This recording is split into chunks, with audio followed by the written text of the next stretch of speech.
సహాయం చేయమని మనం చేస్తున్నాం ప్రభా. సంఘ కాపరిని అలాగే కూడి వచ్చిన సంఘాన్ని కూడా మీరు దీవించి ఆశ్రయించండి ప్రభానైనా. గత శనివారం నుండైనా ఈ శనివారం వరకునైనా మా సంఘాన్ని మా సంఘంలో ప్రియులను క్షేమకరంగా కాపాడినందుకు మీకు వందనాలు తెలుస్తున్నాం ప్రభా. ఈ శనివారం ఉపవాసాలతో ప్రభానైనా చక్కని కీర్తనల ద్వారా నిన్ను మహింపరచడానికైనా మీరు చక్కని సమయాన్ని ఇచ్చారు ప్రభా.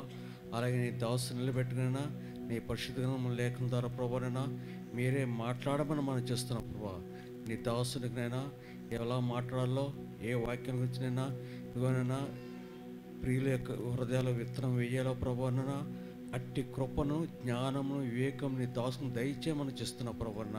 ఇదిగోనైనా కూడి వచ్చిన సంఘాన్ని ప్రభా ఉజ్జీవింపజేయటకైనా వాక్యంలో బలపరచడానికైనా వాక్యం ప్రకారం జీవించడానికైనా తగినటువంటి నైనా వాక్యాన్నైనా నీ దాసు ద్వారా మీరే అందించమని చేస్తున్న ప్రభా. నీ వాక్యం సత్యం ప్రభా, నీ వాక్యం యథార్థం ప్రభా. అట్టి సత్యమైన యథార్థమైన వాక్యం ద్వారానైనా మేము బ్రతుకున్నట్లుగా ఆ వాక్యాన్ని ఆధారం చేసుకుని మా జీవితాలని కట్టుకునే కృపను మాకు దయచేయమని చేస్తున్నాం ప్రభానైనా. ఈ శనివారం ఉపవాసారాధన ప్రభా ఆది నుండి అంతవరకు మీ అధ్యక్షం ఏర్పించి అంతా మహిమ ప్రభావం మీరే పొందుకోమని నీ దాసుడు వాక్యాన్ని విత్తుచుండగా వినగలిగే చెవి గ్రహించే మనసు విన్న వాక్యం ప్రకారం నడుచుకునే యోగ్యమైన జీవితాన్ని నాకును దయచేయమని ఆత్మీయంగా ఫలించడానికైనా నీ కృపను మాకు దయచేయమని యేసుక్రీస్తు పరిశుద్ధ నామములో ప్రతిలాడి పెడుతున్నాం తండ్రి. ఆమేన్ ఆమేన్. సమయంలో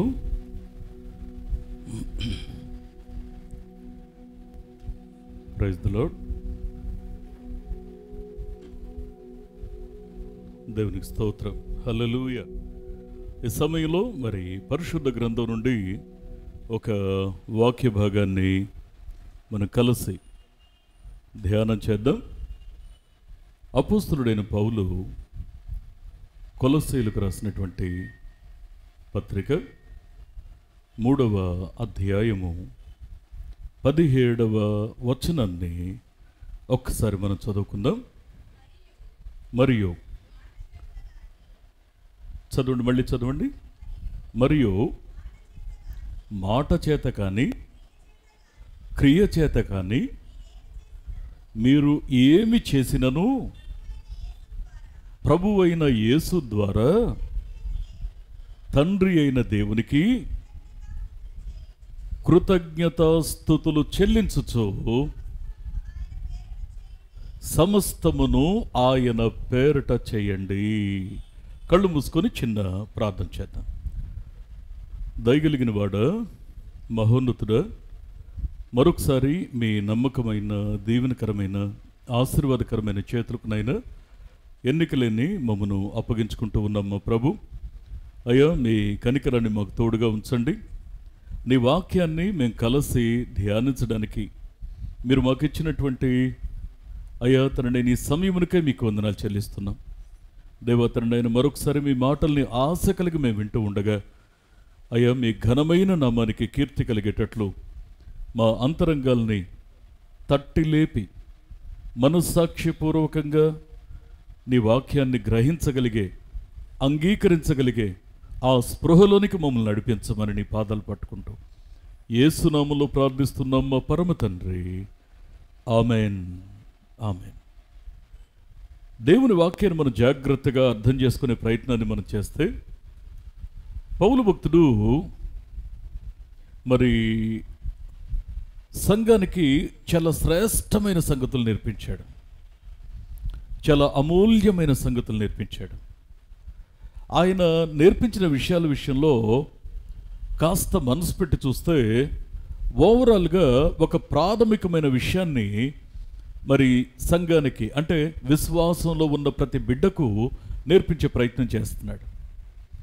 ఏం చేస్తున్నాడు అనంటే, మళ్ళీ ఒకసారి ఈ మాట కొలస్సీ పత్రిక 3వ అధ్యాయము 17వ వచనాన్ని ఒకసారి మనం చూసినట్లయితే, మరియు మాట చేత కానీ క్రియ చేత కానీ మీరు ఏమి చేసినను ప్రభువైన యేసు ద్వారా తండ్రి అయిన దేవునికి కృతజ్ఞతాస్తుతులు చెల్లించుచు సమస్తమును ఆయన పేరట చేయండి. ఇక్కడ ఒక అమూల్యమైన మాట అంటున్నాడు. ఏంటి అంటే మీరు మాట చేత కానీ క్రియ చేత కానీ, అంటే మీరు మాట్లాడినా మీరు క్రియ చేసిన, మీరు జాగ్రత్తగా అర్థం చేసుకోండి. ఇంకొక మాట కూడా మరి కొరింథీ సంఘంతో మాట్లాడేటప్పుడు ఇంకొక మాటని ఇలాంటి సందర్భంలోనే ఆయన ఏమని చెప్తాడంటే, మొదటి కొరింథీ పత్రిక 10వ అధ్యాయము 31వ వచనాన్ని కూడా ఒకసారి మనం చూసినట్లయితే, కాబట్టి మీరు భోజనము చేసినను పానము చేసినను మీరు ఏమి చేసినను సమస్తమును దేవుని మహిమ కొరకు చేయండి. అంటే ఇక్కడ ఏమంటాడంటే, మీ మాట, మీ క్రియ, అది ఏదైనా సరే, మీరేం చేసినా సరే. మళ్ళీ కొరింథీ సంఘం దగ్గరికి వచ్చినప్పుడు ఇక్కడ మీరు భోజనము చేసినను పానము చేసినను మీరు ఏం చేసినా సరే దేవుని మహిమ కోసం చేయండి. అంటే ఇక్కడ మనం ఏం నేర్చుకుంటున్నాం అనంటే, దేవుని యొక్క మహిమ కొరకు మన యొక్క బ్రతుకులను జాగ్రత్తగా అమర్చుకోవాలి, మార్చుకోవాలి, ప్రతిష్ఠించుకోవాలి. ఇది దేవుని యొక్క చిత్తం. అందుకే పౌలు భక్తుడు దేవుని మనసుని ఎరిగి, దేవుని చిత్తాన్ని ఎరిగి ఏమంటాడంటే, నాకు తోచినట్లల్లా నేను చేస్తాను అనుకుంటున్నావేమో, నాకు నచ్చింది చేస్తాను అనుకుంటున్నావేమో, అలా చేయొద్దు. ఎందుకు అంటే మీరు ఏది చేసినా, అది మాట అయినా, అది క్రియ అయినా, అది భోజనమైనా, అది పానమైనా, మరి మీరేం తిన్నా సరే, మీరేం త్రాగినా సరే, అది దేవుని నామానికి మహిమకరంగా. అందుకే కొలస్సీ సంఘంలోనూ కొరింథీ సంఘంలోనూ మీరు ఏమి చేసినను అనే ఒక కామన్ వర్డ్ ఒకటి వాడతాడు. మీరు ఏది చేసినా సరే, అంటే మీరు ఆలోచించిన, మీరు సలహా ఇచ్చిన, మీరు ఒక నిర్ణయం తీసుకున్న, మీరు ఒక పనిని ప్రారంభించిన, మీరు ఒక పనిని విరమించుకున్న, మీరు ఏది చేసినా సరే దేవుని యొక్క నామానికి మహిమ కలిగేలా మన జీవితాలు ఉండాలని వాక్యం సెలవిస్తూ ఉంది. నిజంగా దానికి అనువుగా మన జీవితాలు ఉన్నాయి అని చెప్పడానికి మనం ధైర్యం కలుగున్నామా? దేవుని యొక్క నామానికి మహిమ కలిగేలా మన బ్రతుకులు ఉన్నాయని చెప్పడానికి నిజంగా ఆ స్థిమితాన్ని, స్థిరత్వాన్ని మనం కలిగి ఉన్నామని చెప్పడానికి మనకు ధైర్యం ఉందా? మొట్టమొదట మనం మూలవాక్యాన్ని కొలస్సీ పత్రిక నుంచి చూసాం కదండి. ఇప్పుడు ఇక్కడ కొలస్సీ పత్రికలో పిన్ పాయింటెడ్గా ఏమంటాడంటే, మీరు ఒకవేళ అది మీ మాట అయినా క్రియ అయినా, మీరు ఏమి చేసినా అది యేసుక్రీస్తుని బట్టి దేవునికి మహిమ కలిగేలా చేయండి అని అన్నాడు. సరే, ఏ సందర్భంలో ఈ మాట మాట్లాడాడు? ఏ సందర్భాన్ని పురస్కరించుకొని మాట్లాడాడు? అదే కొలస్సీ పత్రిక 3వ అధ్యాయము అక్కడ మరి 18 నుంచి 22వ వచనం వరకు మనం జాగ్రత్తగా చూసేటువంటి ప్రయత్నాన్ని మనం చేస్తే, భార్యలారా మీ భర్తలకు విధేయులై ఉండండి, ఆత్మ చెప్పుచున్న మాట చెవిగలవాడు వినుగాక. మీరు భార్య స్థానంలో ఉంటే మీ భర్తలకు లోబడి ఉండండి. ఇది వాక్యం సెలవిస్తున్న సత్యం. మీకు తెలియదండి, నా భర్త అలాంటి వాడు, నా భర్త ఇలాంటి వాడు, నా భర్త ఇవన్నీ మాట్లాడొద్దు. వాక్యం ఏం చెప్పింది? నిన్ను నన్ను నిర్మించిన దేవుడు ఏం చెప్తున్నాడు? నీ భర్త యొక్క స్థితిగతులు దేవుడు చూసుకుంటాడు. అతని మనసుని, అతని యొక్క వ్యక్తిత్వాన్ని మార్చగలిగినటువంటి మహోన్నతుడు ఆయన ఉన్నాడు. అయితే మనం చేయాల్సింది ఏంటి అంటే, ఒకవేళ నువ్వు భార్య స్థానంలో ఉంటే నీ భర్త విషయంలో నువ్వు విధేయత చూపించు. ఇది దేవుని వాక్యం ఖచ్చితంగా అలాగే చెప్తుంది. నీ భర్తలో తప్పొప్పులు నువ్వు ఎత్తొద్దు. కనికరించగలిగిన దేవుని ఎదుట కన్నీరు కార్చి ప్రార్థించడానికి నువ్వు సంసిద్ధంగా ఉంటే ఎటువంటి స్థితిలో ఉన్న వ్యక్తినైనా ఆయన మారుస్తాడు. ఒకనొక దినాన నువ్వు నీ భర్త కలిసి చేతులెత్తి దేవుణ్ణి ప్రార్థిస్తారు, మీరు దేవుణ్ణి మహిమపరుస్తారు, మీ కుటుంబంతో దేవుణ్ణి ప్రకటించగలిగిన వారు అవుతారు. అందుకే వాక్యం ఏం చెప్తా ఉందంటే, మీరు భార్య స్థానంలో ఉంటే ఇంకేమో ఆలోచించొద్దు. ఆర్గ్యుమెంట్కి స్థానం లేదు ఇక్కడ. మీరు భార్య స్థానంలో ఉంటే భర్తకు లోబడండి. మీరు ఏమి చేసినా సరే, మీరు ఏం చేసినా సరే దేవుని వాక్యపు ఆ పారామీటర్స్కి లోబడే మన యొక్క జీవితాలు ఉండాలి.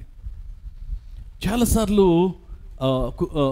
I'm very sorry to say, మనం మన యొక్క బాధని మూడో వ్యక్తి దగ్గర చెప్పేస్తుంటామండి.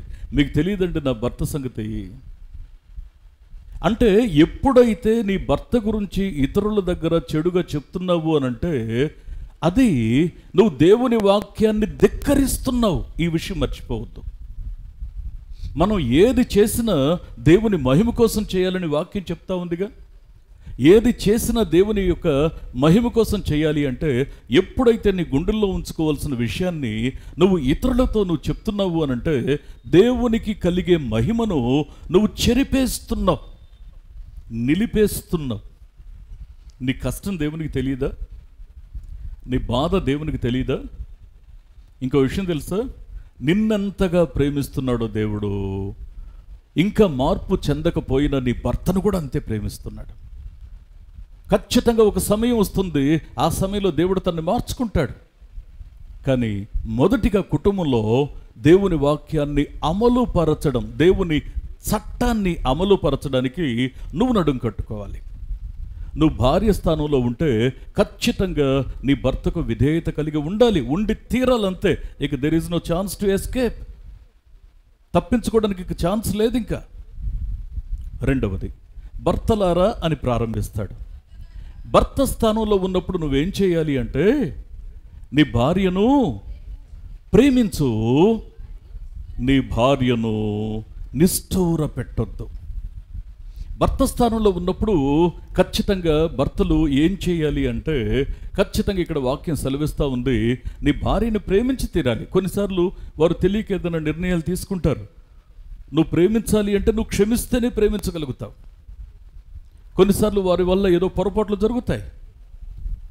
కుటుంబానికి పెద్దగా దేవుడు నిన్ను ఉంచాడు కనుక ఖచ్చితంగా నువ్వు నేను ఖచ్చితంగా మనం చేయాల్సింది ఏంటి అంటే మనం క్షమించగలగాలి, మనం ప్రేమించగలగాలి. ప్రేమ దోషములన్నిటినీ కప్పివేస్తుందని వాక్యం చెప్తా ఉంది. అందుకే భర్త స్థానంలో ఉన్నవారు ఖచ్చితంగా భార్యను ప్రేమించాలి. ప్రేమించడంతో పాటు ఎట్టి పరిస్థితుల్లో సూటిపోటి మాటలతో భార్య మనస్సును నిష్ఠూర పెట్టకూడదు. ఇది వాక్యం సెలవిస్తున్న సత్యం. ఇది మనిషి మాట కాదు, ఇది మహోన్నతుడైన దేవుని మాట. దేవుని యొక్క వాక్యం సెలవిస్తూ ఉన్నటువంటి సత్యాన్ని మనం జాగ్రత్తగా అర్థం చేసుకునే ప్రయత్నాన్ని మనం చేస్తే ఆ తర్వాత ఏమంటాడంటే, పిల్లలారా అన్ని విషయములలో మీ తల్లిదండ్రుల మాట వినండి. ఎట్టి పరిస్థితుల్లో పిల్లలుగా ఉన్నాం, తప్పకుండా ప్రతి భర్త ప్రతి భార్య వారు ఒకరికి పిల్లలే, ఒకరికి పిల్లలే. ఈవెన్ మరి చిన్న వయసులో ఉన్న మన పిల్లలే కానివ్వండి, ఒకరికి పిల్లలుగా ఉన్న మనమే కానివ్వండి, ఖచ్చితంగా తల్లిదండ్రుల యొక్క మాటకు గౌరవాన్ని ఇవ్వాలి. తల్లిదండ్రుల యొక్క మాటకి మనము విలువను ఇచ్చి తీరాలి. దేవుని యొక్క వాక్యం సెలవిస్తున్న సత్యం ఏంటో తెలుసా? కొన్నిసార్లు తల్లిదండ్రులు మీ అంత చదువుకొని ఉండకపోవచ్చు, మీ అంత జ్ఞానం కలిగిన వారు కాకపోవచ్చు, మీ అంత చురుగ్గా ఆలోచించలేకపోవచ్చు, మీ అంత సత్తువ కలిగిన వారు కాకపోవచ్చు. అయినా సరే తల్లిదండ్రులను గౌరవించాలి, వారికి లోబడాలని వాక్యం చెప్తా ఉంది. మనం ఏం చేస్తున్నా సరే మొట్టమొదట ఇంట గెలవాలి. దేవుని యొక్క సహాయం మనం పొందుతూ ఉన్నప్పుడు, దేవుని వాక్యం మనం నేర్చుకుంటూ ఉన్నప్పుడు పిల్లలుగా మనం ఏం చేయాలి, భర్త స్థానంలో ఏం చేయాలి, భార్య స్థానంలో ఏం చేయాలి అని వాక్యం చెప్తా ఉంది. ఇప్పుడు తల్లిదండ్రులుగా మళ్ళీ ఇక్కడ ఇంకో మాటను మాట్లాడుతూ ఏమంటాడంటే, తండ్రులారా మీ పిల్లల మనస్సు కృంగకుండునట్లు వారికి కోపాన్ని పుట్టించొద్దు. నేను మాట చెప్పనండి, తల్లిదండ్రులుగా మనకు పిల్లల మీద హక్కు ఉంటుంది, తల్లిదండ్రులుగా పిల్లల మీద మనకు హక్కు ఉంటుంది. కానీ వాక్యం మనకు కొన్ని హద్దులు పెట్టింది. నా బిడ్డే కదండి నేను కొట్టకూడదా, నా బిడ్డే కదండి ఒక మాట తిట్టకూడదా? ఎస్, నీకు స్వేచ్ఛ ఉంది, అవసరమైతే బెత్తం వాడొచ్చు అని వాక్యం చెప్తా ఉంది. కానీ నీ ఎక్కడెక్కడ కోపమో అంతా తీసుకొచ్చి తల్లి కానీ తండ్రి కానీ ఆ బిడ్డల మీద చూపించడానికి మాత్రం వాక్యం అంగీకరించదు. నీకు 1,90,000 సమస్యలు ఉంటాయి, ఉండొచ్చుగాక, కానీ నీ పిల్లల మీద చేతులు వేసేటువంటి అనవసరంగా నీ యొక్క కోపాన్ని పిల్లల మీద నిర్నిమిత్తంగా పిల్లల మీద చూపించటం అనేది బైబిల్ అంగీకరించదు. అందుకే పరిశుద్ధ గ్రంథం సెలవిస్తూ ఉన్నటువంటి సత్యం ఏంటి అనంటే, మీరు ఏం చేసినా దేవుని మహిమ కోసం మీరు చెయ్యాలి. ఇది మీకు నాకు ఉన్నటువంటి ఒక కామన్ ఒక రూల్. ఇది మనం ఏది చేసినా దేవుని మహిమ కోసం చేయాలి. అందుకే పిల్లల్ని నిర్నిమిత్తంగా మనం నిందించినప్పుడు, దూషించినప్పుడు ఏమవుతుంది అంటే, వారు ఒకటి మానసికంగా కృంగిపోతారు, తర్వాత వారి గుండెల్లో ఆ కోపం, అనవసరంగా నన్ను అన్నారే అనే ఒక కోపం వారి చిన్న గుండెలో, పసిగుండెలో అది గూడు కట్టుకుపోతుంది. అది ఎలాంటి రూపాన్ని ధరిస్తుందో తర్వాత రోజుల్లో మనకు తెలియదు మనకి. అందుకే వాక్యం ఏం చెప్తా ఉందంటే, అయ్యా మొట్టమొదట మన యొక్క కుటుంబ జీవితం విషయంలో మనం చాలా జాగ్రత్తగా ఉండాలి. మనం ఏది చేసినా సరే దేవుని నామానికి మహిమకరంగా చేయాలి. ఈ కొలస్సీ పత్రికలో వాడినటువంటి అమూల్యమైనటువంటి మాట ఏంటి అంటే, మొట్టమొదట కుటుంబ వ్యవస్థ సెటరేట్ అయితే అన్ని విషయాలు సవ్యంగా ఉంటాయి, అన్ని విషయాలు ప్రశాంతంగా ఉంటాయి. నేను మాట చెప్పను, కొందరు అప్పుడు బయట ఉన్నంతసేపు సరదాగా ఉంటారు, జోక్స్ చెప్తారు, తర్వాత బయట ఉన్నంతసేపు కేరింతలు కొడతారు, బాగా సరదాగా ఉంటారు, కానీ ఇంటికి వచ్చేసరికి మూడు మారిపోద్ది, సీరియస్గా ఉంటారు. కారణం ఏంటంటే ఇళ్ళు ఒక రకమైన ప్రతిబంధకంగా భావిస్తారు కొద్దిమంది. కారణం ఏంటో తెలుసా? దాంట్లో మేజర్ పార్ట్ ఇళ్లలో ఉండడానికి బహుశా మనమే కారణం కావచ్చు. కారణం ఏంటి అంటే, రీజన్ ఏంటి అంటే, దేవుడు చెప్పిన నియమంలో నా బాధ్యతను నేను పరిపూర్తిగా నిర్వర్తించడం లేకపోయిండొచ్చు. భార్యగా, భర్తగా, బిడ్డగా, తల్లిదండ్రులుగా మన యొక్క లిమిట్స్ని కొన్నిసార్లు మనం క్రాస్ అవుతున్నామేమో. పిల్లలుగా మనం ఏం చేయాలంటే, కొన్నిసార్లు పిల్లలు బాగా చదువుకున్నారనుకోండి, పిల్లలు బాగా వివేకంగా ఉన్నారనుకోండి, ఒకవేళ పిల్లలు ₹1 సంపాదిస్తున్నారనుకోండి, తల్లిదండ్రులు ఎంత చులకనగా చూస్తారో తెలుసా అండి? గబుక్కున ఒక మాట స్లిప్ అయిపోతూ ఉంటారు. కొన్నిసార్లు పొరపాటును మాట్లాడతారు. అలాగే పొరపాటు అలవాటుగా కూడా మారిపోయే ప్రమాదం ఉంది. అందుకే తల్లిదండ్రులతో ఎలా మనం డీల్ చేస్తున్నామో, తల్లిదండ్రులతో మాట్లాడుతున్న ప్రతి మాటకి దేవుని దగ్గర మనం లెక్క చెప్పాలి.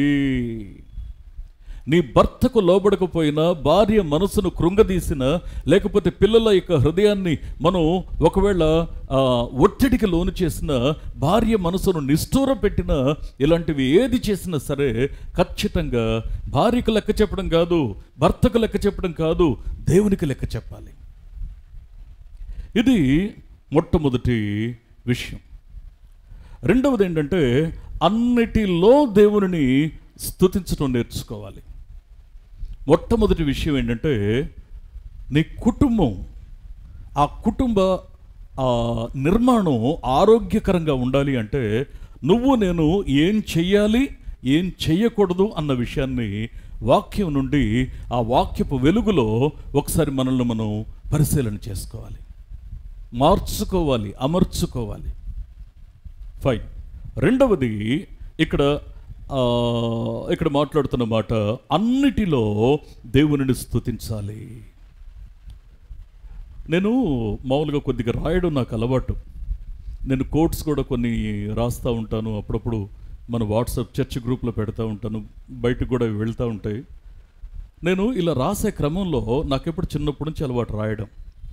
సుఖములే మన తోటి ఉంటే చేదు కాదు జీవితం, కష్టమే కడదాక ఉంటే నీరు కార్చును హృదయము, కష్ట సుఖములు కలిసి ఉన్న జీవితం ఓ కావడన్నా, మనిషికున్న ధనము కన్నా మనసుకున్న ఓర్పు మిన్న. అంటే ఇట్లా రాసేటువంటి సందర్భంలో మనిషి యొక్క బ్రతుకులో సుఖములే మన తోటి ఉంటే, ఎప్పుడు సుఖమే ఉందనుకోండి, జీవితం మనకు చేదుగా అనిపించదు. కష్టమే కడదాకా ఉంటే కళ్ళు నీరు కార్చడం కాదట, హృదయం నీరు కారుస్తుంది. అందుకే కష్ట సుఖములు కలిసి ఉన్న జీవితం అంటే అది ఒక కావడి బద్ద లాంటిది. కావడి అంటే తెలుసా మీకు? కావడి అంటే ముందెంత బరువు పెట్టుకుంటామో సరిగ్గా వెనక్కి కూడా అంతే బరువును క్యారీ చేస్తాం. అప్పుడు ఏమవుతుందంటే బ్యాలెన్స్ అవుతుంది. జీవితంలో కష్టం సుఖం వస్తూ పోతూ ఉంటే, ఈ వస్తూ పోతూ ఉన్న పరిస్థితుల్లో ఇక విశ్వాసం కనుక తోడైతే కష్టం ఉన్నా కృంగిపోం, ఒకవేళ సుఖం ఉన్నా మిడిసిపడం, దేన్ని బట్టి కూడా మనం అతిగా స్పందించాం, న్యూట్రల్గా ఉండగలుగుతాం. అందుకే పౌలు భక్తుడు ఒక జీవితపు పాఠాన్ని నేర్పిస్తాడు. ఇది ఆధ్యాత్మికంగా ఆ నేర్పే పాఠం యొక్క రూల్ ఏంటి అనంటే, ఇక్కడ తెస్సలోనిక సంఘానికి ఈ విషయాన్ని తెలియజేస్తూ ఇక్కడ ఒక మాట అంటాడు. మొదటి తెస్సలోనిక పత్రిక 5వ అధ్యాయము ఇక్కడ 16 నుంచి 18 వచనాలు కలిసి ఉంటాయి. ఈ వచనాల యొక్క సారాంశం ఏంటి అంటే, ఇక్కడ నేను ఒక మాట చెప్తున్నాను, ప్రతి విషయమందును కృతజ్ఞతాస్తుతులు చెల్లించండి. ప్రతి విషయంలో. జీవితం ఎప్పుడు ఒకే రకంగా ఉండదండి. ఒక్కసారి మనమే నవ్వాం, ఒక్కసారి మనమే ఏడ్చాం, ఒకేసారి మనమే భయపడ్డాం, ఒక్కొక్కసారి మనం ఇతరులను ధైర్యపరిచాం, ఒక్కొక్కసారి మనం ఏదో జరిగిపోతుందనేటువంటి ఒక గుబులు గుండెల్లో అది తొలిచేస్తూ ఉంటే మూడిగా కూర్చున్నాం. ఇటువంటి అనుభవాలన్నీ కూడా మనం చూస్తాం.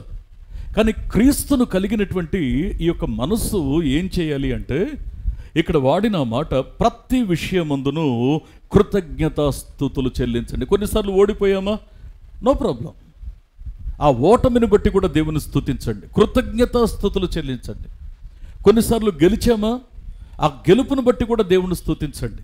కొన్నిసార్లు పరిస్థితులు మనకు అర్థం కావడం లేదా? వాటిని బట్టి కూడా దేవుని స్తుతించండి. కొన్నిసార్లు పరిస్థితులు అవకాశాలు చేజారిపోతూ ఉన్నాయా? వాటి విషయం కూడా దేవుని స్తుతించండి. ప్రతి విషయంలో కూడా కృతజ్ఞతాస్తుతి చెల్లించాలి. అందుకే ప్రతి విషయంలో కూడా కృతజ్ఞతాస్తుతి చెల్లించే ఆ జీవితం ఎలా ఉంటుందో తెలుసా అండి? ఇక్కడ ఈ యొక్క మొదటి తెస్సలోనిక పత్రిక 5వ అధ్యాయము 16 నుంచి 18 వచనాల్లో 3 ప్రధానమైన మాటలు మనం చూస్తాం. ఒకటి, ఎల్లప్పుడూ సంతోషంగా ఉండు.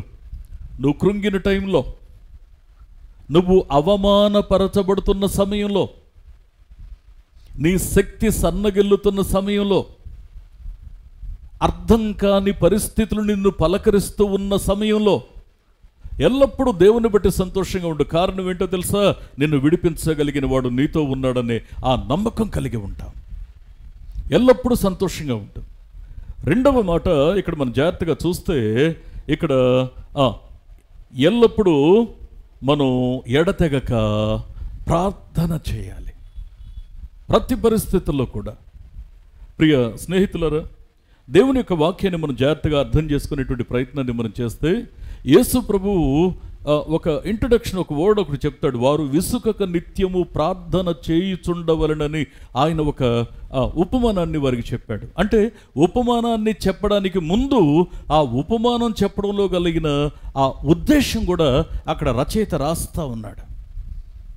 అంటే ప్రార్థన చేస్తున్నప్పుడు ఒకవేళ నీ మనసులో విసుగుదల కలుగుతుంది అంటే నీ ప్రార్థనకు ప్రతిఫలాన్ని నువ్వు పొందడం లేదు. గుర్తుపెట్టుకోవాలి విషయాన్ని. ప్రార్థన చేస్తున్నప్పుడు నీకు విసుగుదల వస్తుంది అంటే నువ్వు ప్రార్థనలో సన్నగిల్లుతున్నావు, చల్లారిపోతున్నావు అని దాని అర్థం. ప్రతిఫలం కంటికి కనిపించనప్పటికీ కూడా నీ ప్రార్థన నీలో నిరీక్షణ పుట్టించాలి. ప్రతిఫలం కనుచూపు మేరల్లో కనిపించకపోతున్నా సరే నీ యొక్క గుండెల్లో ఒక నిరీక్షణ, ఒక నమ్మిక, ఒక ధైర్యం దేవుని బట్టి అది మనం కలిగి ఉండాలి. ఇది వాక్యం యొక్క మరి నిజమైన నిర్వచనం. ప్రియ స్నేహితులారా, అందుకే ఇక్కడ వాడిన మాటను మనం జాగ్రత్తగా మనం చూసినట్లయితే, ఒకటి, ఎల్లప్పుడూ సంతోషించండి ప్రతి పరిస్థితిని బట్టి. రెండవది, ఎడతెగక ప్రార్థన చేయండి. మూడవది, ప్రతి విషయమందు కృతజ్ఞతాస్తుతులు చెల్లించండి. ప్రియ స్నేహితులారా, నేను మనస్ఫూర్తిగా ఒక మాట మీ గమనానికి తీసుకొస్తున్నాను. కొద్దిమంది ఎంత వాక్యం వింటారో, ఎంత దేవుని వాక్యంతో సంబంధం కలిగి ఉంటారో, ఏదైనా చిన్న విషయం వస్తేనండి ఏడ్చేస్తారండి. ముందు ఏదో జరిగిపోతున్నట్లు నువ్వు దేవుణ్ణి కించపరుచుతున్నావు. నీకు తెలుసా ఆ విషయం? నువ్వు ప్రధానికి ఏడ్చేస్తే, ఆ ఏడ్పేదో నీ దేవుని యొక్క పాదాల దగ్గర కన్నీరు కుమ్మరిస్తే నీలో బహుధైర్యం కలుగుతుంది. మనుషుల దగ్గర నువ్వు ఏడుస్తున్నావు అంటే అర్థం ఏంటంటే, దేవుని దగ్గర నీ కన్నీరు ఒలికించే విషయంలో కొన్నిసార్లు ఫెయిల్ అవుతున్నామేమో. దేవుని దగ్గర కన్నీరు కార్చి ప్రార్థించే ప్రతి వారు కూడాను ఇతరుల ఎదుట ఎట్టి పరిస్థితుల కన్నీరు ఒలికించరండి. అఫ్కోర్స్ మనుషులం కదా, ఎప్పుడైనా ఒకసారి అరసారి కొద్దిగా పట్టు తప్పిపోతూ ఉంటాం, ఇట్స్ ఓకే. కానీ ఆ మనస్సు ఎంత గట్టిగా ఉండాలంటే, దేవుని యొక్క సన్నిధిలో చేస్తున్నటువంటి ఆ ప్రార్థన నీ గుండెలో బహు ధైర్యాన్ని పుట్టించాలి, బహు నమ్మకాన్ని పుట్టించాలి, బహు నిరీక్షణ పుట్టించాలి. నీ గుండెల్లో చెక్కు చెదరని విశ్వాసమే గనక ఉంటే, పెను తుఫాను వచ్చినా సరే నీ యొక్క ముఖం మీద చిరునవ్వు చెరగదు. ప్రియ స్నేహితులారా, దేవుని యొక్క వాక్యాన్ని మనం జాగ్రత్తగా అర్థం చేసుకునే ప్రయత్నాన్ని మనం చేస్తే, ఒకటి, నీ కుటుంబాన్ని దేవునిలో సెటరైట్ చేసుకోవాలి. అంటే ఎప్పుడు కుటుంబం పరిస్థితులన్నీ చక్కగా అమరుతాయంటే, నా స్థానంలో భార్యగా ఉన్న నేను, లేదా భర్తగా ఉన్న నేను, లేదా బిడ్డగా ఉన్న నేను, లేదా తల్లి స్థానంలో తండ్రి స్థానంలో ఉన్న నేను ఏం చేయాలో అది నేను చేయగలిగినప్పుడు నా కుటుంబానికి ఓ భద్రత దొరుకుతుంది. రెండవది ఇక్కడ మనం చూసాం, ప్రతి విషయంలో కూడా దేవునికి కృతజ్ఞతాస్తుతులు చెల్లించాలి. మూడవది, ఇంకొక మాటను మనం జాగ్రత్తగా అర్థం చేసుకుంటే, ఇందాక అన్నిటిలో దేవునిని స్తుతించాలి అని చూసాం. ఇక్కడ అన్నిటిని బట్టి దేవునిని స్తుతించాలి. అది మేలైనా కీడైనా, అది లాభమైనా నష్టమైనా, అది శ్రమైనా అది సంతృప్తైనా, దేవుని యొక్క వాక్యం ఏం చెప్తా ఉందంటే, అన్నిటిని బట్టి దేవునిని స్తుతించగలగాలి. ఒకసారి ఎఫెసీ పత్రికలో పౌలు ఈ విధంగా రాస్తాడు. ఎఫెసీ పత్రిక 5వ అధ్యాయము 20వ వచనాన్ని ఒకసారి మనం చూసినట్లయితే, మన ప్రభువైన యేసుక్రీస్తు పేరట సమస్తమును గూర్చి తండ్రి అయిన దేవునికి ఎల్లప్పుడూ కృతజ్ఞతాస్తుతులు చెల్లించండి. మీరు మంచిగా ఉన్నప్పుడు, మీరు దీవించబడ్డప్పుడు, మీరు అభివృద్ధి చెందినప్పుడు, మీరు ఆశీర్వదించబడ్డప్పుడు, మీ పిల్లలు పాస్ అయినప్పుడు, లేదా మీరు ఏదన్నా ఒకటి సంపాదించుకున్నప్పుడు మాత్రమే కాదు. అక్కడ వాడిన పదం ఏంటంటే అన్నిటి అందు, అంతే. దేవుని స్తుతించాలి, దేవుని స్తుతించాలి. దేవుని యొక్క జీవం కలిగిన మాట నీ మనసును తాకింది సత్యమే అయితే నువ్వు నేను ఎలా బ్రతుకుతామో తెలుసా? దేవుని యొక్క సన్నిధానంలో నిష్ఠ కలిగిన ప్రార్థన ఉంది చూశారు, అది ఖచ్చితమైన నిరీక్షణ కలిగి ఉంటుంది. నిరీక్షణ కలిగిన ప్రార్థన ఉంటుంది, నిత్యము దేవుని మీద ఆధారపడుతుంది, ఆనుకుంటుంది. దేవుని మీద ఆనుకున్న ఆ ప్రార్థన ఉంటుంది చూశారు, దేవుని మీద ఆనుకున్న మనసు ఉంటుంది చూశారు. ఆ మనస్సు ఖచ్చితంగా ప్రతి పరిస్థితుల్లో కూడా ఆ చెక్కు చెదరని విశ్వాసంతో దేవుని తట్టే కనిపెడుతుంది. అందుకే దేవుని యొక్క వాక్యాన్ని మనం జాగ్రత్తగా అర్థం చేసుకునేటువంటి ఆ ప్రయత్నాన్ని మనం చేస్తే, ఇక్కడ మాట్లాడుతున్నాడు సమస్తమైనటువంటి ఆ విషయాలను గూర్చి దేవుని యొక్క సన్నిధిలో కృతజ్ఞత కలిగి ఎల్లప్పుడూ ప్రతి విషయంలో కూడా. నేను ఒక చిన్న మాట మీ స్నేహితునిగా, శ్రేయోభిలాషిగా నేను అడగనా? అంటే మనం ఎంత బలహీనంగా ఆలోచిస్తామంటే, ఏదన్నా ఒక పనికి పూనుకున్నాం అనుకోండి, ఆ తలపెట్టిన పని అన్నీ జరగడానికి అనుకూలతలు కనిపించినప్పుడు మనం తూనీగలాగా ఎగురుతూ ఉంటాం. మనం ఏంటి ఇంత సంతోషంగా ఉన్నావు, ఇంత సంతృప్తిగా ఉన్నావు అంటే మనం దేవునిలో ఎప్పుడు సంతోషంగా ఉండాలిగా అనే మాటని మనం అందరితో మరి వెల్లడి చేస్తూ ఉంటాం. ఒకవేళ ఎక్కడైనా ఆ ప్రయత్నాలు కొంచెం వెడిసి కొడితే ఆ ప్రయత్నాల యొక్క ఫలితం కాస్త ప్రతికూలంగా ఉంటే మనం వెంటనే కృంగిపోతాం. ఎందుకు నువ్వు అట్లా ఉన్నావు, ఇందాకటి దాకా బాగానే ఉన్నావుగా, ఒక్క ఫోన్ కాల్ వచ్చేసరికి ఎందుకంత డల్ అయిపోయావు అంటే, నా బాధ నీకేం తెలుసుద్దులే, వదిలే, నన్ను కాసేపు ఇట్లా ఒంటరిగా ఉండని. అంటే దేవుని యొక్క సన్నిధిలో ఎల్లప్పుడూ కృతజ్ఞత చెల్లించాల్సినటువంటి నీవు ఉన్నదాన్ని బట్టి ఓ రకంగా, లేని పరిస్థితుల్లో మరో రకంగా స్పందిస్తున్నావంటే నీ యొక్క సంతోషానికి కారణం దేవుడు కానీ దేవుని వాక్యం కానీ అవ్వడం లేదు. ఇక్కడ ఆ పనుల యొక్క ప్రతిఫలం మాత్రమే ఒకటి నిన్ను సంతోషంగా కానీ దుఃఖంగా కానీ మలచగలుగుతున్నాయి. దేవునిని బట్టి మనం సంతోషం తెచ్చుకోవటంలా. అందుకే నేను మళ్ళీ ఈ మాట మీ గమనానికి తీసుకొస్తున్నాను. ఎల్లప్పుడూ నిజంగా సమస్తమైనటువంటి విషయాలను గూర్చి ఎల్లప్పుడూ దేవునికి కృతజ్ఞత చెల్లించగలిగేటువంటి అనుభవంలో మనం ఉన్నామా? అంటే మన యొక్క మనస్సు చూడండి, తెస్సలోనిక పత్రికలో ఇక్కడ మొదటి తెస్సలోనిక పత్రిక 1వ అధ్యాయము 2వ వచనాన్ని కూడా ఒకసారి మనం చూసినట్లయితే, విశ్వాసముతో కూడిన మీ పని ఎట్లా ఉండాలి? విశ్వాసంతో కూడిన పనిగా ఉండాలి మన పని. నువ్వు ఏదన్నా చేయండి గాక, మీ పని విశ్వాసంతో కూడిందై ఉండాలి. విశ్వాసంతో కూడిన మీ పనిని ప్రేమతో కూడిన మీ ప్రయాసమును మన ప్రభువు అయిన యేసు క్రీస్తునందలి నిరీక్షణతో కూడిన మీ ఓర్పును. అర్థమవుతుందండి? ఇక్కడ వాక్యం చెప్తున్నటువంటి మాటని జాగ్రత్తగా అర్థం చేసుకునే ప్రయత్నాన్ని మనం చేస్తే, పౌలు భక్తుడు ఈ తెస్సలోనిక సంఘంలో ఉన్నటువంటి విశ్వాసాన్ని గురించి మాట్లాడుతున్నాడు. ఇక్కడ ఏమంటాడంటే, ఒకటి, విశ్వాసంతో కూడిన మీ పని. ఎస్, నువ్వు పని ప్రారంభించడానికి ముందు విశ్వాసంతో నీ పనిని ప్రారంభించు.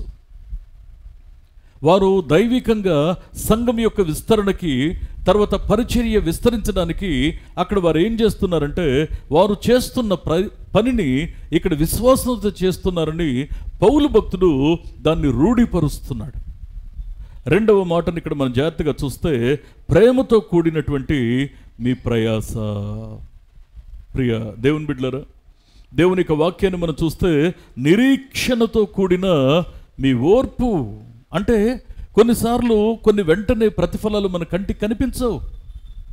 ఎదురు చూడు. కొంతకాలం ఎదురు చూడమంటే మనకు వచ్చే ప్రశ్న ఏంటో తెలుసా అండి? ఇంకెంతకాలం ఎదురు చూడాలండి నేను అంటే, ఎప్పుడైతే నీలో నిరీక్షణ ఉంటుందో ఆ నిరీక్షణ నీ గుండెల్లో ఓర్పును పుట్టిస్తుంది. శ్రమ ఓర్పును, ఓర్పు పరీక్ష నిరీక్షణను కలుగు చేయునని ఎరిగి శ్రమల యందును అతిశయిస్తాము. ఆత్మ చెప్పుచున్న మాట చెవిగలవాడు వినుగాక. అందుకే ఇక్కడ దేవుని యొక్క వాక్యాన్ని మనం చూస్తే, అదే 2వ తెస్సలోనిక పత్రిక, 2వ తెస్సలోనికలకు రాసినటువంటి పత్రిక 1వ అధ్యాయము 3వ వచనాన్ని కూడా ఒకసారి మనం చూసినట్లయితే, సహోదరులారా,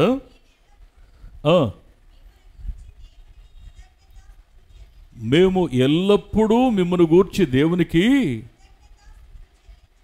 కృతజ్ఞతాస్తుతులు చెల్లించుటకు బద్ధులమై ఉన్నాము. ఇది యుక్తమే. ఏలయనగా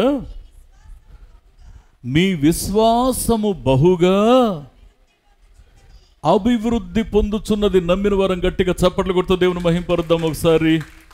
అంటే పౌలు భక్తుని యొక్క మాటల్లో ఇక్కడ ఏమి తెలుస్తూ ఉందంటే, విశ్వాసం కలిగి ఉండడం గొప్ప కాదండి, విశ్వాసము అభివృద్ధి చెందాలి. అభివృద్ధి మాత్రమే కాదట, బహుగా అభివృద్ధి చెందాలి. నిరీక్షించగలగాలి, ఓర్చుకోగలగాలి, కనిపెట్టగలగాలి, కష్టంలో కూడా సంతోషంగా దేవుని స్తుతించగలగాలి. అందుకే వాక్యం సెలవిస్తూ ఉన్నటువంటి ఈ సత్యాన్ని మనం జాగ్రత్తగా అర్థం చేసుకునేటువంటి ప్రయత్నాన్ని మనం చేస్తే మళ్ళీ ఈ మాట మీ గమనానికి నేను తీసుకొస్తున్నాను. ఖచ్చితంగా మీ విశ్వాసము బహుగా అభివృద్ధి చెందాలి. తర్వాత మీ అందరిలో ప్రతివాడును ఎదుటివాని ఎడల చూపించే ప్రేమ విస్తరించుచూ ఉన్నది. ఆత్మ చెప్పుచున్న మాట చెవిగలవాడు వినుడుగాక. విశ్వాసం అభివృద్ధి చెందాలి, ప్రేమ విస్తరించాలి. నువ్వు క్రీస్తును కలిగి ఉన్నప్పుడు నేను మనస్ఫూర్తిగా ఒక మాట మీ గమనానికి తెస్తున్నానండి. అది మన కుటుంబంలోనైనా, అది మన సంఘములోనైనా, లేకపోతే సమాజంలోనైనా, మన యొక్క ఇరుగు పొరుగు వారితోనైనా మనం వ్యవహరిస్తూ ఉన్నప్పుడు మనం ఏం చేయాలో తెలుసా అండి? అందరూ బలవంతులే ఉండరండి, అందరూ మరి మెచ్యూర్డ్గానే ఉండరు, పరిపక్వత చెందిన వారిగానే ఉండరు. కొందరు బలహీనులు ఉంటారు. ఆ బలహీనుల యొక్క ఆ దౌర్బల్యాన్ని భరించడానికి కొన్నిసార్లు నీ ప్రేమను, క్రీస్తు ప్రేమను చూపించాల్సిన అవసరం ఉంది. ఒకవేళ ఏదో చిన్న విషయంలో ఒకవేళ మనస్పర్ధ వచ్చి కాస్త మొహం తిప్పుకొని వెళ్ళిపోయారనుకోండి, ఆ టైంలో మనం కూడా కొంచెం ఇసురుగా వెళ్ళిపోయామనుకోండి, రెండో రోజు రాగానే వారి భుజం మీద చెయ్యేసి నువ్వు మనస్ఫూర్తిగా ఎలా ఉన్నావు అని పలకరించగలిగే ఆ ప్రేమ నీలో కనిపించాలి. దేవుని ఏమండి, ఓడిపోయే ప్రతి ఒక్కడికి విపరీతమైన పౌరుషం ఉంటుందండి. కానీ క్రీస్తును కలిగి ఉన్నవాడు ఏం చేస్తాడో తెలుసా? ప్రాణప్రదమైనటువంటి పౌరుషాన్ని ప్రక్కన పెట్టి క్రీస్తు ప్రేమను చూపించడానికి ప్రయత్నం చేస్తాడు. అందుకే దేవుని యొక్క వాక్యం సెలవిస్తూ ఉన్నటువంటి సత్యం ఏంటి అంటే, ఇక్కడ హెబ్రీ పత్రికలో 13వ అధ్యాయము 15వ వచనాన్ని ఒక్కసారి మనం చూస్తే, మన నోటి నుండి వచ్చే మాట దానికి ఎంత విలువ ఆపాదించబడిందంటే, కాబట్టి ఆయన ద్వారా మనము ఎల్లప్పుడూ దేవునికి స్తుతియాగం చేయుదుము, అనగా ఆయన నామమును ఒప్పుకొనుచు జిహ్వ ఫలమును అర్పించుదుము. నేను ఇంకో మాట చెప్పనా మీకు? మీ పెదవులతో ఇంపైన, దేవునికి ఇంపైన మాటలు, ఇంపైన సువాసనగా ఉండే మాటలు మాట్లాడుతూ ఉంటే దాన్ని ఏమని మాట్లాడుతున్నాడంటే, మీరు మంచి మాట, దేవునికి మహిమ తెచ్చే మాట మాట్లాడితే ఇక్కడ వాడుతున్న మాట ఆయనకు స్తుతియాగమును అర్పించడమే. ఒకవేళ కాని మాట, హానికరమైన మాట మన నోట నుండి వచ్చిందనుకోండి, దేవునికి స్తుతియాగాన్ని అర్పించకపోగా ఆయన్ని పాదములతో త్రొక్కడమవుతుంది. ఈ విషయాన్ని గుర్తుపెట్టుకోవాలి. అందుకే ఇక్కడ పౌలు భక్తుడు కొలొస్సే సంఘంలో 3:17 ఏం చెప్పాడంటే, అయ్యా నీ మాట అయినా సరే, నీ క్రియ అయినా సరే, అన్ని విషయాల్లో కూడా నువ్వు నేను ఏం చేయాలి అంటే, దేవుని యొక్క సన్నిధిలో ఖచ్చితంగా ఆయన నామానికి మహిమ కలిగేలా నా స్పందన ఉండాలని వాక్యం చెప్తా ఉంది. ప్రియ దేవుని బిడ్డలారా, దేవుని యొక్క సన్నిధిలో మనం ఎలా బ్రతుకుతున్నాం, ఎలా ఉంటున్నాం? ఇంకొక విషయం కూడా ఏంటంటే, మనం అన్నిటితో దేవునిని స్తుతించాలి. అసలు దేవుడు మన నుంచి ఏం ఆశిస్తున్నాడు? దేవుడు మన నుంచి ఏం కోరుతున్నాడు? ఒక అద్భుతమైనటువంటి మాట మీ గమనానికి నేను తేవడానికి ఇష్టపడతా ఉన్నాను. మీకా గ్రంథము 6వ అధ్యాయము 8వ వచనాన్ని ఓసారి మనం చూసినట్లయితే, మనుష్యుడా ఏది ఉత్తమమో అది నీకు తెలియజేయబడి ఉన్నది. 1 న్యాయముగా నడుచుకోవడం, కనికరాన్ని ప్రేమించడం, దీన మనస్సు కలిగి నీ దేవుని ఎదుట ప్రవర్తించడం. ఇంతే కదా యెహోవా నిన్ను అడుగుతున్నాడు. వెండి బంగారాలు నిన్ను అడగడంలా. దేవుడి నుంచి ఏం ఆశిస్తున్నాడంటే, ఉత్తమమైన దానిని. దేవుని వాక్యం ద్వారా మనకేం తెలియబడుతుందంటే, ఏం బోధించబడుతుందంటే, ఉత్తమమైనది మనకు తెలియజేయబడతా ఉంది. ఈ ఉత్తమమైన దాన్ని తెలుసుకున్న మనం ఎలా స్పందించాలి అంటే, ఇక్కడ ఈ విషయాన్ని జాగ్రత్తగా చూస్తే, ఒకటి న్యాయంగా నడుచుకోవడం, రెండవది కనికరమును ప్రేమించడం, తర్వాత దీన మనస్సు కలిగి దేవుని ఎదుట ప్రవర్తించడం. ఇదొక్కటే దేవుడు కోరుతున్నాడు. అంటే ఈ వాడిన పదం చూసి ఇంతే కదా దేవుడు నిన్ను అడుగుతున్నాడు అంటే దాని అర్థం ఏంటంటే, ఇది అసాధ్యం కాదు. దేవుడు ఆశించిన జీవితాన్ని జీవించటం ఇది అసాధ్యం కాదు. అందుకే ఇక్కడ పౌలు భక్తుడు చెప్పిన మాట ఏంటంటే, మీరు ఏది చేసినా అది మీ మాటే కానివ్వండి, మీ క్రియే కానివ్వండి, మీరు భోజనము చేసినా, మీరు పానము చేసినా, మీరు ఏది చేసినా సరే అది దేవుని యొక్క మహిమ కోసం చేయండి. మీ కుటుంబాన్ని అమర్చుకునే విషయమే కావచ్చు, లేకపోతే దేవుని యొక్క సన్నిధిలో కృతజ్ఞత కలిగి ఉండే విషయమే కావచ్చు, లేదంటే ఇక్కడ మాట్లాడినటువంటి మాటను బట్టి మరి ప్రతి విషయంలో కూడా దేవుని యొక్క సన్నిధిలో విశ్వాసంతో కూడినటువంటి పని చేసే విషయంలో కావచ్చు, వీటన్నిటికీ మన యొక్క జీవితాన్ని అనువుగా అమర్చుకోవడం అవసరమని వాక్యం చెప్తా ఉంది. ప్రియ స్నేహితులరా, దేవుని వాక్యాన్ని మనం జాగ్రత్తగా అర్థం చేసుకునేటువంటి ప్రయత్నాన్ని మనం చేస్తే, నిజంగా ఆయన ఆశించిన ప్రకారంగా మన జీవితాన్ని మనం చక్కపరుచుకుంటున్నామా అంటే, దీనికి అచ్చ తెలుగులో ఒక మాట చెప్పాలంటే, దేవుడు ఆశించినట్లు కుదురుగా ఉండగలుగుతున్నామా, కుదురుగా ఉండగలుగుతున్నామా, ఇది ఈ మాటని మనం అర్థం చేసుకోవాలి. పరిశుద్ధ గ్రంథాన్ని మనం జాగ్రత్తగా అర్థం చేసుకునేటువంటి ప్రయత్నాన్ని మనం చేస్తే, ఏమండి చెప్పడానికి అన్నీ బాగానే ఉంటాయి, విశ్వాసం కలిగి జీవించాలంటే ఈ టాస్క్ చిన్నది కాదు, ఎన్నో అవమానాలండి నా జీవితంలో ఎన్ని చూశాను నేను అని అంటూ ఉంటాం.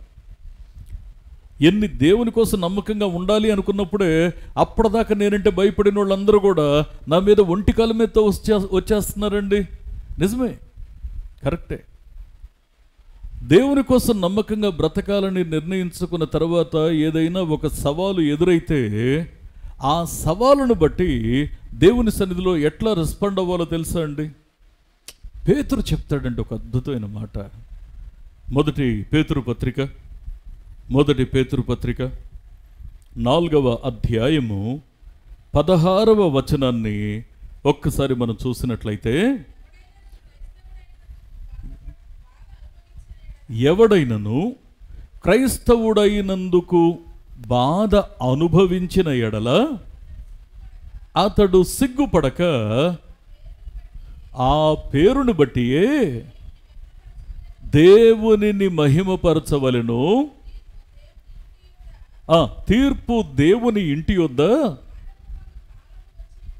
ఆరంభమగు కాలము వచ్చి ఉన్నది. అది మన యొద్దనే ఆరంభమైతే దేవుని సువార్తకు అవిధేయులైన వారి గతి ఏమవుతుంది? ఇంత వాక్యం తెలిసి, ఇంత దేవునితో కలిసి ప్రయాణం చేస్తూ, ఇన్ని సంవత్సరాల విశ్వాస ప్రయాణంలో ఉన్న మన జీవితంలో కూడా తప్పకుండా ఆ రూల్ ప్రకారం ఆ తీర్పు మనల్ని కూడా స్కాన్ చేస్తుందండి. ఒకవేళ దేవునికి ఇంపైన సువాసనగా మన జీవితం ఉంటే మనం అంగీకరించబడుతున్నాం, సంతోషం.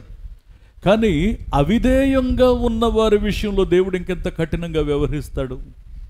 ఇప్పుడు ప్రశ్న ఏంటి అంటే, మనం దేవుని దృష్టికి అంగీకారంగా ఉన్నామా లేకుంటే అవిధేయంగా ఉన్నామా? పరిశుద్ధ గ్రంథం సెలవిస్తూ ఉన్నటువంటి సత్యం ఏంటి అనంటే, కొన్నిసార్లు ఇక్కడ మనం చెప్పబడినటువంటి మాటను మనం జాగ్రత్తగా చూస్తే, ఆ 16వ వచనం వరకు మాత్రమే చూస్తే, ఎవడైనను క్రైస్తవుడైనందుకు ఒకవేళ బాధపడితే, ఒకవేళ బాధ అనుభవించాల్సి వస్తే దాని విషయంలో సిగ్గుపడవద్దు. ఎందుకన్నాడు ఈ మాటని? ఒకవేళ నిజంగా నేను దేవుని కోసం నమ్మకంగా బ్రతకాలనుకున్నప్పుడు కాస్త నింద, కాస్త అవమానం, కాస్త తృణీకారం, కాస్త వెక్కిరింతలు నేను ఒకవేళ అనుభవించాల్సి వస్తే మరి నాకు ప్రతిఫలం ఏంటి? దేవుని కోసం నేను నిన్ను అనుభవిస్తూ ఉన్నాను, ఓకే, మరి దీనికి మరి నాకు దేవుడిచ్చే ప్రతిఫలం ఏంటి? అదే 1 పేతురు పత్రిక 4వ అధ్యాయము 12-13 వచనాలు ఒకసారి మనం చూద్దాం. ప్రియులారా, మిమ్మును శోధించుటకు మీకు కలుగుచున్న అగ్ని వంటి మహాశ్రమను గూర్చి ఏదో ఒక వింత సంభవించున్నట్లు మీరు ఆశ్చర్యపడొద్దు. క్రీస్తు మహిమ బయలుపరచబడినప్పుడు మీరు మహానందముతో సంతోషించు నిమిత్తము క్రీస్తు శ్రమలలో మీరు పాలివారై ఉన్నంతగా సంతోషించండి. గట్టిగా చప్పట్లు కొడుతూ దేవుని మహింపరుద్దాం ఒకసారి. దేవుని యొక్క వాక్యం సెలవిస్తున్న సత్యం ఏంటి అనంటే, అయ్యా, నువ్వు పడే శ్రమ ఒకవేళ నువ్వు మర్చిపోతావేమో, దేవుడు మర్చిపోడు. ఒకవేళ ఏంటి నాకింత శ్రమ వచ్చింది, ఏంటి నాకింత ఇబ్బంది వచ్చింది అనుకుంటున్నావేమో, ఇంకా గుర్తుపెట్టుకో, అగ్ని వంటి శ్రమ వచ్చినా సరే ఏదో జరిగిపోతుంది, ఏదో మునిగిపోతుందని భయం నీ గుండెలో రానివ్వద్దు. కారణం ఏంటంటే, ఒకానొక దినాన్న ఆయన నీ విశ్వాసాన్ని బట్టి, నీ సహనాన్ని బట్టి, నీ నమ్మకత్వాన్ని బట్టి ఆశీర్వాదకరమైన ప్రతిఫలాన్ని నీ ఒడిలో వేస్తాడు. ఇది సత్యం. అందుకే పౌలు భక్తుడు ఏమని నేర్పిస్తున్నాడంటే, అయ్యా, ఒక్కటే గుర్తుపెట్టుకోండి. ఇప్పుడు ఫర్ ఎగ్జాంపుల్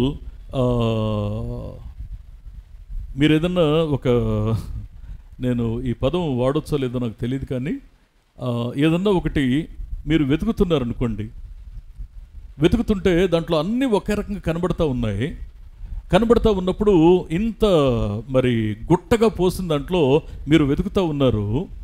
ఆ వెతుకుతున్నప్పుడు ఒకవేళ మీ అమ్మ కానీ నాన్న కానీ వచ్చి, ఇదిగో ఇదొక్కటి మాత్రమే మంచిది, ఇదొక్కటి ఉంచి మిగతావన్నీ పారాయి అని ఒకవేళ మీ నాన్న కానీ అమ్మ కానీ చెప్పారనుకోండి, అప్పుడు మనం ఏం చేయాలి? అది ఏదైతే ఉంచుకోమన్నారో దాన్ని చేతిలో పట్టుకొని, నాన్న ఇది ఉంచమంటావా వద్దంటావా? రెండోది, ఇది కూడా ఉంచమంటావా వద్దంటావా? ఇది కూడా నేను ఇక ఇది తప్ప ఇంకా ఏది నీ బ్రతుకులో వద్దని చెప్పాను కదా అంటే దాని అర్థం ఏంటి? కంప్లీట్గా దాన్ని ట్రాష్లో వేసేయాలి, ట్రాష్ను కూడా ఎంటీ చేసేయాలి. నీ బ్రతుకులో దేవుడు ఏది కోరుకోవాలో చెప్పిన తర్వాత మిగతావి వద్దు అని దాని అర్థం. ఆ చెప్పిన తర్వాత మానవ మేధస్సు సౌకర్యవంతమైన జీవితాన్ని కోరుకుంటుంది. దైవికమైన మనస్సాక్షి దేవునికి అయిష్టంగా బ్రతకడానికి భయపడుతుంది.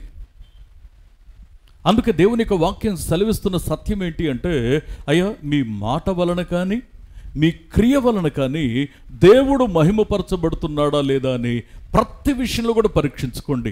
ఇదొక్కటే మీరు జీవించడానికి, ఆత్మీయంగా బ్రతకడానికి, ఎదగడానికి, ఫలించడానికి ఒక కొలమానము.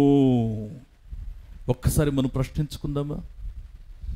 ఒక్కసారి మనం ఆలోచించుకుందామా? నిజంగా దేవుని యొక్క దృష్టికి ఇష్టానుసారంగా మనం బ్రతుకుతున్నామో లేదో, మన మాట, మన క్రియ దేవుని దృష్టికి అనువుగా ఉన్నాయో లేదో ఒక్కసారి మనం పరీక్షించుకొని, అయ్యా, నువ్వు సమస్తాన్ని నీ దృష్టికి అంగీకృతంగా చేయమని చెప్పావు, నేను ఇంకా ఆ పరిపక్వతలోకి నేను రాలేకపోతున్నాను, నా మనస్సును నేను కట్టడి చేసుకోలేకపోతున్నాను, కొన్ని విషయాల్లో నా మనస్సును నిలవరించలేకపోతున్నాను, అదుపు చేయలేకపోతున్నాను. నీ కృపను నాకు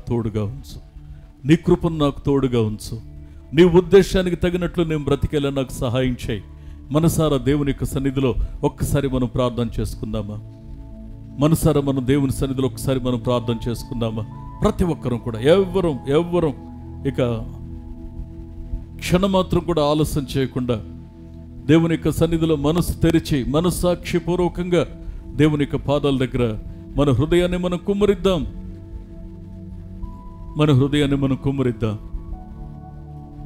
ప్రార్థన చేసుకుందాం. ఎలా ఉందాం మనం? ప్రార్థన చేద్దాం. ఒక్క నిమిషం ప్రతి ఒక్కరు కూడా విన్న మాటలను బట్టి దేవా నీ దృష్టికి నేను అనువుగా ఉన్నానా లేదా అని ఒక్కసారి మనలో మనం పరీక్ష చేసుకుందాం. ఒక్కసారి మనలో మనం ప్రశ్నించుకుందాం, ప్రార్థన చేసుకుందాం. దయగలిగిన వాడ మహోన్నతుడా, మరొకసారి మీ పాదాల దగ్గరికి వస్తూ ఉన్నామా ప్రభు. మీ కనికరాన్ని బట్టి, మీ కటాక్షాన్ని బట్టి నాయన, మీరు మాతో మాట్లాడిన ప్రతి అమూల్యమైన మాటకే మీకు స్తుతులు చెల్లిస్తూ ఉన్నాం. మీ కనికరాన్ని మాకు తోడుగా ఉంచండి అయ్యా. మీరు సెలవిచ్చారు, నీ మాట విషయంలో కానీ, ప్రవర్తన విషయంలో కానీ, మీరు భోజనము చేసినను పానము చేసినను, మీరు ఏది చేసినా మీరు దేవునికి మహిమ తెచ్చేవారిగా ఉండాలి అని మీరు సెలవిచ్చినటువంటి మాటకై మీకు స్తోత్రాలు చెల్లిస్తున్నాం. ఒక్కసారి మమ్మల్ని మేము పరీక్షించుకుంటున్నాం మా ప్రభువా. మొట్టమొదట మా కుటుంబాన్ని మేము అమర్చుకోవాలి. కొన్నిసార్లు తొందరపడి నా కుటుంబమే, నా భార్యే, నా భర్తే, నా బిడ్డలే, నా తల్లిదండ్రులే అనుకుంటూ అయ్యా కొన్నిసార్లు నా మాటలు హద్దులు మీరిపోతూ ఉన్నాయి.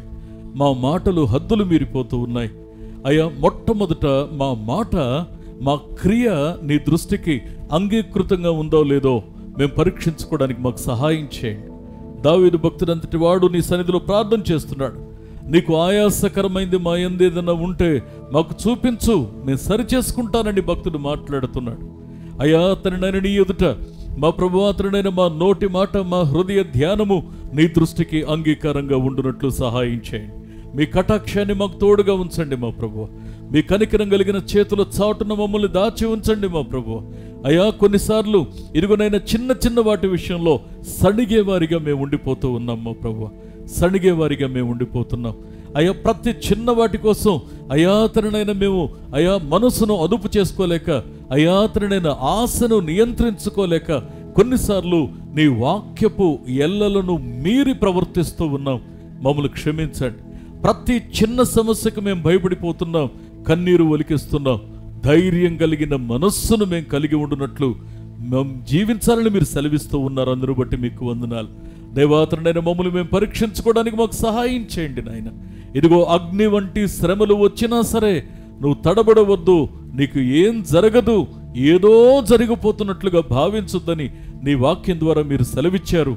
దాన్ని అనుగుణంగా మా గుండెల్లో ప్రతిష్ఠించుకొని దానికి తగినట్లు నాయన మా మనసును మార్చుకొని అయ్యా మేము బ్రతుకుదుముగాక.